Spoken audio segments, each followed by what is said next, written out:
Hello दोस्तों, this side is crazy doctor ji और ये आपका प्यारा सा यूट्यूब चैनल ई विद्यालय। इस वीडियो में हम देखने वाले हैं the cell the unit of life. बिना देरी के स्टार्ट करते हैं। ये एनसीईआरटी में अलग अलग जगह पे कुछ साइंटिस्ट के नाम दिए वाले हैं। मैंने उसको इमेज करके एक पेज पे पूरा डाल दिया है। अब देखते हैं कुछ साइंटिस्ट के इंफॉर्मेशन, उनके काम देखते हैं, उन्होंने क्या वर्क किया था। रॉबर्ट हुक ने क्या फर्स्ट सेल डिस्कवर किया था। एंटम वैन लीeuwenhoek उन्होंने क्या किया था, फर्स्ट लाइव सेल डिस्कवर की। रॉबर्ट ब्राउन जो साइंटिस्ट है उन्होंने क्या किया, न्यूक्लियस जो रहता है ना वो डिस्कवर किया।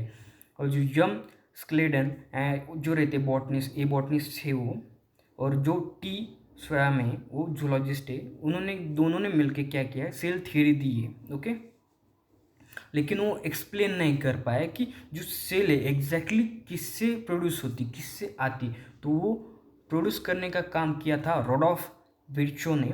तो उन्होंने क्या बोला, ओमनी सेलुला असेलुला। इसका मतलब है जो सेल रहती है, जो सेल प्रोड्यूस होती है प्री एग्जिस्टिंग सेल से ही प्रोड्यूस होती है। ओके, और टी स्वयं में अकेले ने सेल हाइपोथेसिस एक्सप्लेन की थी। अब सिंगर एंड निकोलसन ने क्या किया था, फ्लूइड मोज़ेक मॉडल एक्सप्लेन किया था, उन्होंने दिया था। अब वो कैसा रहता है, जो सेल हम देखेंगे सेल रहती है ना, उसमें सेल प्लाज्मा मेम्ब्रेन रहती है। तो प्लाज्मा मेम्ब्रेन को ही फ्लूइड मोज़ेक मॉडल बोलते हैं, क्योंकि वो सेमी परमेबल रहती है। दूसरी बात, वो फ्लूइडी रहती है आउटसाइड एंड इनर साइड। उसके बीच में जो प्रोटीन लाइक स्ट्रक्चर है, मीन्स प्रोटीन ही बोलते हैं, सम अमाउंट में कार्बोहाइड्रेट्स एंड फैट्स ही रहते हैं, जिसके कारण वो जो लेयर रहती है वो जिगजैग में थोड़ी सी फ्लूइड टाइप्स रहती है उसको, इसलिए फ्लूइड मोज़ेक मॉडल उन्होंने एक्सप्लेन किया है, उन्होंने बताया। अब अगले साइंटिस्ट है कैमिलियो गोल्गी। उन्होंने क्या है, गोल्गी बॉडी डिस्कवर की। अब जो क्रेग पैलेट, उन्होंने क्या किया है, राइबोसोम डिस्कवर किया। हमें मालूम है राइबोसोम का क्या है, जो सिंथेसिस करता है प्रोटीन सिंथेसिस, याद रखिए। अब क्या है, सेल इतनी बार से हम बोल रहे हैं सेल, तो सेल के जो थोड़े से टाइप पड़ते हैं, अलग अलग साइज के शेप रहते हैं, हम देखने वाले हैं। स्मॉलेस्ट जो रहता है सेल, वो माइक्रोप्लाज्मा बोलती है उसको, जो ऑक्सीजन, बिना ऑक्सीजन के जिंदा रहता है, और उनके पास सेल वॉल एब्सेंट होती है, याद रखिए। उनकी साइज 0.3 माइक्रो नैनोमीटर रहती है। और लार्जेस्ट सेल रहता है ऑस्ट्रिच रहता है, उसको हम ऑस्ट्रिच एग्स बोलते हैं। उसको जो हम लोकल लैंग्वेज में शतुरमुर्ग या शाहमुर्ग बोलते हैं, उसको ऑस्ट्रिच बोला जाता है। लॉन्गेस्ट सेल रहता है जो नर सेल रहता है, जिसके कारण अगर हमने चिमटी काटी अपने आप को, तो जो ट्रांसपोर्ट रहता है वो नर सेल के थ्रू ट्रांसपोर्ट होता है स्टिमुलाई। ओके, अब बैक्टीरियल सेल 3.5 नैनोमीटर अलग वो बैक्टीरिया, सब उनकी रेंज बताइए। RBC 7 nanometre. ओके, जो आरबीसी ब्लड का ही एक टाइप रहता है, आरबीसी डब्ल्यूबीसी प्लेटलेट्स, वो हम अलग से देखने वाले हैं ह्यूमन फिजियोलॉजी में। ओके, शेप इन फंक्शन, इसका मीनिंग क्या है, जो अलग अलग शेप पे आधार पे उनके फंक्शन, जैसे कि अलग शेप हो सकता है फॉर द एब्जॉर्प्शन या फॉर द सिक्रीशन। ओके, ये सेल की शेप के बारे में बताइए एनसीईआरटी में। अब देखते हो, सेल में अगर न्यूक्लियर मेम्ब्रेन प्रेजेंट हुई, तो उसको यूकैरियोटिक सेल बोलेंगे। Protista, fungi, Plantae and kingdom उसमें प्लांटी एंड किंगडम एनिमलिया उसमें आता है। और जो न्यूक्लियर मेम्ब्रेन है वो एब्सेंट हुई तो prokaryotic cell, that is a Monera. हमने बायोलॉजिकल क्लासिफिकेशन में 5 किंगडम देखे थे, उसमें फर्स्ट जो मोनेरा है वो प्रोकैरियोटिक सेल में आता है, याद रखिए। अब देखते हैं बैक्टीरिया में आता क्या क्या है। बैक्टीरिया मीन्स प्रोकैरियोटिक सेल में आता क्या है, बैक्टीरिया आता है, ब्लू ग्रीन अलगी आता है, माइक्रोप्लाज्मा आता है, पीपी एरो आता है, याद रखिए। प्रोकैरियोटिक सेल में क्या रहता है, जो न्यूक्लियर मेम्ब्रेन एब्सेंट रहता है ना, जिसके कारण जेनेटिक मटेरियल नेकेड रहता है।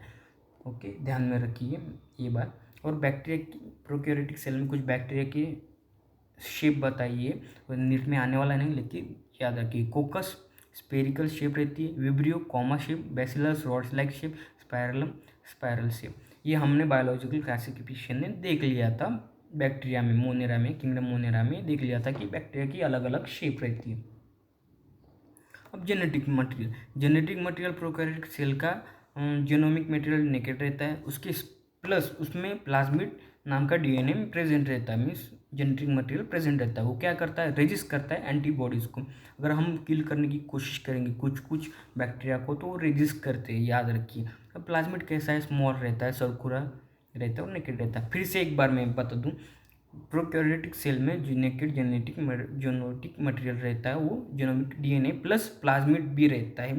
प्लाज्मिड काम करता है एंटीबॉडीज रेजिस्टेंस का। वो प्लाज्मिड कैसा रहता है, स्मॉल रहता है और सर्कुलर टाइप में रहता है प्रेजेंट। अब देखते हैं आगे। अब सेल इनवलप, प्रोकैरियोटिक सेल में सेल इनवलप रहता है। जो आउटर लेयर है उसको हम जाइगोक्लाइलिक्स बोलेंगे, मिडल लेयर है उसको सेल वॉल, और जो लास्ट है इनर उसको प्लाज्मा मेम्ब्रेन बोलेंगे। ये पूरे जो नोट्स है, जो स्क्रीनशॉट मैंने लिए वाले हैं, जो नोट्स मैंने उठाए वाले हैं, तो केवी एजुकेशन के हैं। और उन्होंने मेरे को परमिशन, मैंने उनसे परमिशन मांगी, उन्होंने मेरे को परमिशन दी है यूज़ करने की। ओके, क्रेडिट उनको जाता है। अब देखते हैं आगे। प्रोकैरियोटिक सेल, प्रोकैरियोटिक सेल में क्या है, जाइगोक्लाइलिक्स हम पहले देखने वाले। अगर जाइगोक्लाइलिक्स लूज शीट का बना हुआ तो वो स्लाइम लेयर उसको बोलेंगे। अगर वो थिक हुआ तो कैप्सूल बनाएगा, थिक एंड रफ होगा तो कैप्सूल बनाएगा। ध्यान में रखिए, जो आउटर लेयर है उसके बारे में हम बात करें। अगर जो प्रोकैरियोटिक सेल है जो ग्रेन स्टेन कंटेन करेगा, जो प्रोड्यूस मीन्स दिखाएगा कि हाँ मेरे को स्टेन दिख रही है, मैं स्टेन लगी हुई और शो कर रही है। स्टेन मीन्स कलर, एक प्रकार का कलर है तो शो कर रहा है। अगर बैक्टीरिया कलर में डूबा है तो दिख रहा है तो ग्रेन पॉजिटिव, अगर वो नहीं दिख रहा है तो ग्राम नेगेटिव। ध्यान में रखिए। मेसोसोम, मेसोसोम ये एक्सटेंशन रहता है प्लाज्मा मेम्ब्रेन का। किस फॉर्म में रहता है वो, वेसिकल के फॉर्म में, ट्यूबुलर के फॉर्म में और लैमेले के फॉर्म में प्रेजेंट होता है। हेल्प क्या करता है, फॉर द सरफेस एरिया वो इंक्रीज करता है। सरफेस एरिया का इंक्रीज करेगा तो उसका कुछ तो फंक्शन होगा। क्यों करेगा भाई, सरफेस एरिया क्यों इंक्रीज करेगा, क्योंकि उसको डीएनए रेप्लिकेशन करना है। डीएनए रेप्लिकेशन करना है, लेकिन एक्सपायरेशन भी करना है, सिक्रीशन भी करना है, जिसके कारण वो सरफेस एरिया बढ़ाता है। जिसमें में वो प्रोड्यूस इसीलिए होता है। एक्सटेंशन पार्ट रहता है प्लाज्मा मेम्ब्रेन का in the form of vesicle, tubular और लैमेल। अब देखते हैं आगे।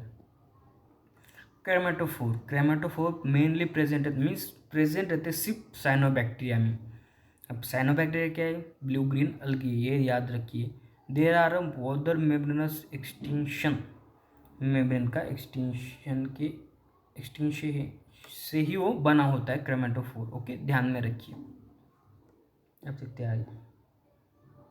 प्रोकैरियोटिक सेल में गैस वैक्यूल रहते हैं, वो फाउंड रहते हैं ब्लू ग्रीन अलगी में, पर्पल ग्रीन और फोटोसिंथेसिस बैक्टीरिया में वो प्रेजेंट है। गैस वैक्यूल का काम आपको मालूम है। अब देखते हैं आगे। प्रोकैरियोटिक सेल, प्रोकैरियोटिक सेल में आगे सरफेस स्ट्रक्चर उन्होंने बताया। सरफेस स्ट्रक्चर, 3 सरफेस स्ट्रक्चर रहते हैं, फ्लैजेला, पिलाई एंड फिब्री। ओके, पिलाई किस में हेल्प करता है, मोमेंटम में हेल्प करता है। सॉरी, फ्लैजेला मोमेंटम में हेल्प करता है, पिलाई तो फिब्री अटैचमेंट के लिए हेल्प करते हैं। फ्लैजिला में 3 टाइप अलग होते हैं, मैं उसका बॉडी का डिफ्रेंशिएशन बोला है। फिलामेंट रहता, हुक रहता और basal body. Basal body attachment का काम, हुक भी अटैचमेंट का काम, फिलामेंट मूवमेंट का काम। ये याद रखिए। आपको सिर्फ इसके फंक्शन बताने होंगे। जो सरफेस स्ट्रक्चर रहता है प्रोकैरियोटिक सेल का, उसमें फ्लैजिला क्या काम करता है, मूवमेंटम का काम करता है, और पिलिया और फिब्रिया क्या करता है, अटैचमेंट का काम करता है। ओके, ये आपको नेट में पूछा जा सकता है। और पिलिया किसका बना होता है, पिलिया बना होता है पिलिन प्रोटीन का, और फिब्री बना होता है, फिब्री बना नहीं होता। उसका फंक्शन मेनली बताया है कि ब्रिस्टल लाइक स्ट्रक्चर और फाइबर लाइक स्ट्रक्चर रहता है, वो रफ रहता है एंड टफ रहता है। ओके, अब देखते हैं प्रोकैरियोटिक सेल। प्रोकैरियोटिक सेल में क्या है, राइबोसोम, इसके बारे में बताया। राइबोसोम हमको मालूम है प्रोटीन सिंथेसिस का काम करेंगे, एसोसिएट होते हैं प्लाज्मा मेम्ब्रेन के साथ। ओके, उसमें क्या है, 70S प्रेजेंट होता है। 70S में अगर उसके टुकड़े कर देंगे तो 50S और 30S रहता है। जैसे कि 80S लिया हमने तो उसको टुकड़े कर देंगे तो 80S में क्या है, 50S और 40S से प्रोड्यूस होंगे। 10S जो रहता है वो कॉमन में आ जाता है। फंक्शन क्या है, प्रोटीन सिंथेसिस अपने को मालूम है। और पॉलीजोम क्या रहता है, means that is a polysome means polyribosome. उसको ही हम 12th चैप्टर में देखने वाले, लेकिन अपने इंफॉर्मेशन के लिए अब देख लेते। और ये नीट में पूछा जा चुका है। Polysome is equal to ribosome plus messenger RNA जो रहता है उसको ही पॉलीजोम हम बोलते हैं। अब देखते हैं इंक्लेशन बॉडी। इंक्लेशन बॉडी में क्या है, स्टोरेज फूड रहता है इन द फॉर्म ऑफ का है इंक्लेशन बॉडी। उसमें किस किस फॉर्म में वो प्रेजेंट रहते हैं, phosphate granules, cyanophycean granules and glycogen granules, इनके फॉर्म में वो इंक्लेशन बॉडी प्रेजेंट रहती है, याद रखिए। अब थोड़ा सा इंफॉर्मेशन जान लेती है प्रोकैरियोटिक सेल के बारे में और यूकैरियोटिक सेल के बारे में। प्रोकैरियोटिक सेल में क्या है, न्यूक्लियर मेम्ब्रेन जो रहती है वो एब्सेंट रहती है, और यूकैरियोटिक सेल में जो न्यूक्लियर मेम्ब्रेन है वो प्रेजेंट रहती है। As compare to prokaryotic cell, membrane bound organelles absent रहते हैं, ओके। और यूकैरियोटिक सेल में क्या है, मेम्ब्रेन बाउंड ऑर्गेनेल्स प्रेजेंट रहती है। प्रोकैरियोटिक सेल में मोनोमर रहते हैं। हमने जो बायोलॉजिकल क्लासिफिकेशन देख लिया था सेकेंड चैप्टर, उसमें मैंने एक्सप्लेन कर दिया था आपको, ओके। और यूकैरियोटिक सेल में क्या है, प्रोटिस्टा, फंगा, एनिमलिया और किंगडम प्लांटी हमने देखे थे बायोलॉजिकल क्लासिफिकेशन। फिर से मैंने आपको थोड़ी सी जो समरी है वो बता दी है। और आगे देखते हैं। अब एनसीईआरटी हमने ये पूरा नोट से देख लिया। अब देखते हैं एनसीईआरटी क्या कहती है। एनसीईआरटी में क्या है, थोड़ा सा ज़्यादा इन्फॉर्मेशन दी गई है एज़ कम्पेयर टू मेरे नोट्स से ज़्यादा इन्फॉर्मेशन दी। अपने को उतना देखना नहीं है, जितना नीट में आना है उतना ही अपने को देखना है। अब बिना देरी करते एनसीईआरटी को देखते हैं। एनसीईआरटी के पूरे पैराग्राफ में कुछ इंपॉर्टेंट नहीं है, लेकिन जो एनसीईआरटी की जो फर्स्ट पेयर है, मीन्स यूनिट का जो फर्स्ट पेयर है, उसमें जो बायोलॉजिकल डेफिनेशन दी है, रिडक्शनिस्ट बायोलॉजी की डेफिनेशन दी है, वो क्या है कि जो फिजियोलॉजिकल केमिकल प्रोड्यूस होते हैं, एप्रोन्स रहते हैं, उसकी स्टडी को हम लिविंग ऑर्गेनिज्म के बॉडी में स्टडी करते हैं। सिंपल से एक बार बता देता हूँ कि जो लिविंग ऑर्गेनिज्म रहते हैं उनके जो केमिकल फिजियोलॉजिकल केमिकल रिएक्शन के स्टडी को ही रिडक्शनिस्ट बायोलॉजी बोलते हैं। अब आगे क्या है, साइंटिस्ट की इंफॉर्मेशन दी वाली है कि डिस्कवर किया था ट्रिपल हेलिकल स्ट्रक्चर, गैलोजियन पब्लिश किया था इन्होंने नेक्स्ट, ओके। ये याद रखिए, इनका नाम है GN रामचंद्रन, ओके, ये याद रखिए। अब हमारे चैप्टर को स्टार्ट करते हैं। The cell the unit of life. अब इन्होंने लाइफ की थोड़ा सा इंफॉर्मेशन दी वाली है। यूनिसेलुलर ऑर्गेनिज्म क्या क्या होते हैं, सिंगल सेल वही, और मल्टी सेलुलर ऑर्गेनिज्म अनेक सेल के मीन्स अनेक सेल से कंपोज होके बनते हैं। मीन्स इतना याद रखिए, फर्स्ट पैरा से हमको इतनी इंफॉर्मेशन मिलती है कि basic unit of life is a cell, okay. Cell से ही टिश्यू बनता है, टिश्यू से ऑर्गन, ऑर्गन से ऑर्गन सिस्टम, ऑर्गन सिस्टम से बॉडी, ओके। ये ध्यान में रखिए। अब इन्होंने व्हाट इज अ सेल बोला है। सेल कुछ नहीं, इंडिपेंडेंट एग्जिस्टेंट रहता है उसका, performing the essential function of a life, यही बोला है। अब देखा है Anton van Leeuwenhoek first saw the describe life cell, यही बोला है। मैंने ये आपको पहले ही बता दिया था। रॉबर्ट ब्राउन न्यूक्लियस, वही न्यूक्लियस तैयार डिस्कवर किया था, वही एनसीईआरटी बार बार बता रही है, ओके। और उस जो सेल थ्योरी दी थी मैथन, स्क्लेडन एंड स्वैन ने दी थी, दोनों ने मिलकर सेल थ्योरी दी थी, लेकिन वो प्रूव नहीं कर पाए टुगेदर कि ये सेल एग्जैक्टली कहाँ से आता है। तो वो प्रोड्यूस मीन्स एक्सप्लेन किया था प्रोडॉफ विर्चू ने। उन्होंने बोला था कि cell divide and new cell are form from a pre existing cell, that is a omnis e cellula, ये उन्होंने बताया था। और फाइनल थ्योरी उन्होंने शेप दिया था, सॉरी फाइनल जो शेप दिया था वो स्वेडन ने दिया था हाइपोथेसिस के आधार। अब 2 लाइन इस पे इंपॉर्टेंट है, नेट में आ सकती है कि first all living organism are compose of cells and product of a cell. जो ऑर्गेनिज्म है वो प्रोड्यूस होते हैं सेल से, और उनके प्रोडक्शन ऑफ सेल से ही वो तैयार होते हैं, सेल से ही तैयार होते हैं, ये बोलना चाहता है। और all cell are rising from pre existing cell, cell से ही सेल तैयार होती है। Dense membrane bound structure called nucleus contain करता है क्रोमोजोम कंटेन्स करता है genetic material, that is a DNA, we know that already. लेकिन हम फिर से हम ये देखने वाला है जेनेटिक चैप्टर यूनिट में, पूरा बायोलॉजी 12th में, ओके। अब देखते हैं cell that have membrane bound nuclei are called eukaryotic. मैंने बोला जो मेम्ब्रेन बाउंड ऑर्गेनेल से उनको यूकैरियोटिक में मीन्स यूकैरियोटिक में डाला जाता है, जो लैक करते हैं वो प्रोकैरियोटिक में रहते हैं, जैसे कि मोनेरा।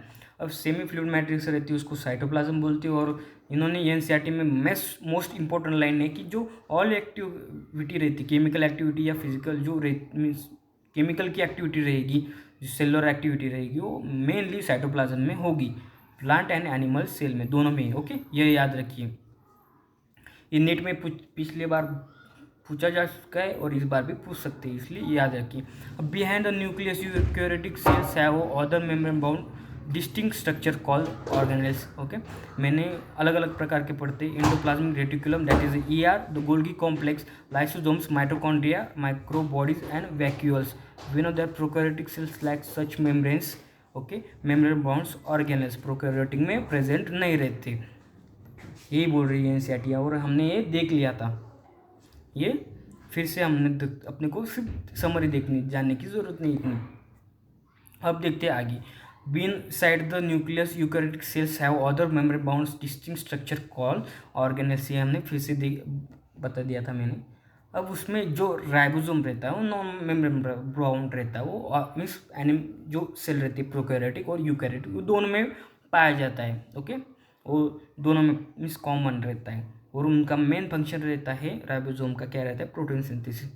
अब उसके साथ जो राइबोसोम में not found only in cytoplasm but also दो टू ऑर्गेनेल्स, वो साइटोप्लाज्म में पाया नहीं जाता बल्कि chloroplast as well as mitochondria में भी पाया जाता है, यही एनसीईआरटी बोलने की कोशिश कर रही है।